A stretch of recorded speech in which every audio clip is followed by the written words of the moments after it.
Okay, let's listen to it. Who is back in a New York City courtroom today. He's accused of using a deadly chokehold on a homeless man on a subway train. At issue, though, is did he intend to kill Jordan Neely, or was he simply trying to restrain him? Penny's defense resting its case Friday without Penny ever taking the stand.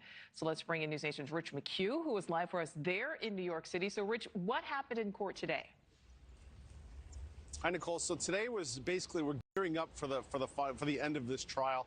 It was mostly about deliberations. Daniel Penny entered court just before 10 o'clock in the morning, was in there for several hours, and it was basically both sides, the prosecution and the defense, posturing and arguing before the judge what essentially gets included in the instructions to the jury. Penny's attorneys tried to get the case dismissed. The judge overruled that, and they were trying to argue very specific points about the case, but it basically wrapped up and is gearing up for next week, what will be closing arguments, Nicole. So, Rich, you have been following this case from the beginning. Kind of bring us up to speed on where the case stands at this point.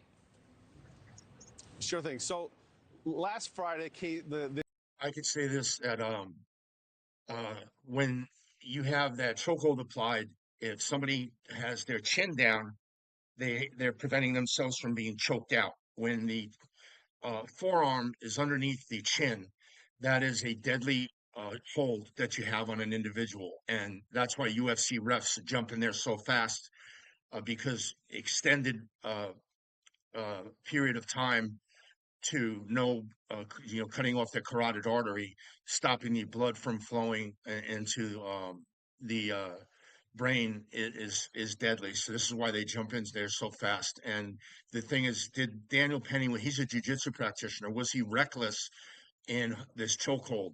Let's take a look. The defense rested, and the biggest headline here was that Daniel Penny decided, and his attorneys decided, not to put him on the stand in his own defense. They addressed that question outside of court. Take a look. This jury has heard from Mr. Penny, right?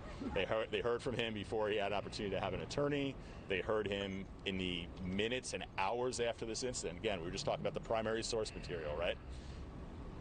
He told them what happened. He said all the same things, really, in essence, right? Some all the same things that the credible eyewitnesses testified. Jordan Neely was terrifying. He believed, like so many of the eyewitnesses, that he was going to make good on one witness talked about he had a satanic conviction behind the words he was saying, or is it very real?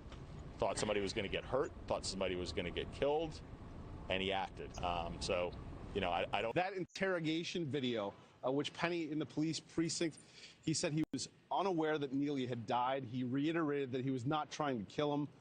We also heard from eyewitnesses on police body cam footage describing Neely and Penny's actions in the moment. But the prosecution and defense focused on the chokehold and the chokehold video.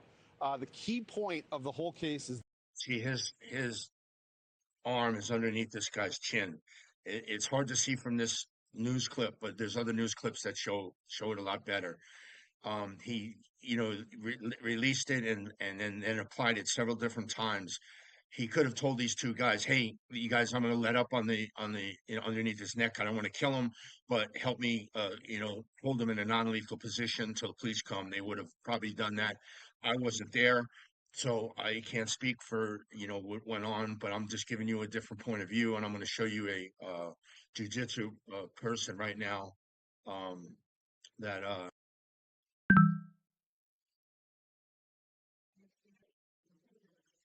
Okay, we're going to take a listen to this guy. He's going to explain the rear naked chokehold.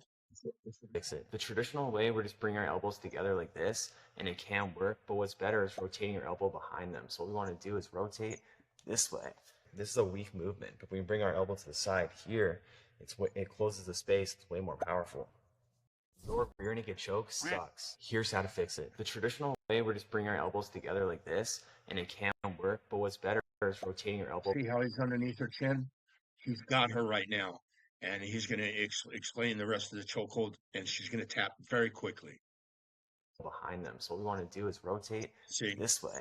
This is a weak movement, but we bring our elbow to the side That's here. all I have to it's say. what it- I let you guys make your own decision. You know, should he do time in prison for submitting a reckless chokehold, or was he acting in defense of the people? That this guy was going to kill somebody and applied the right amount of force for the situation. That's up to you guys to decide. I put my own opinion in there, but it's you guys to decide. Tell me in the comments what you think.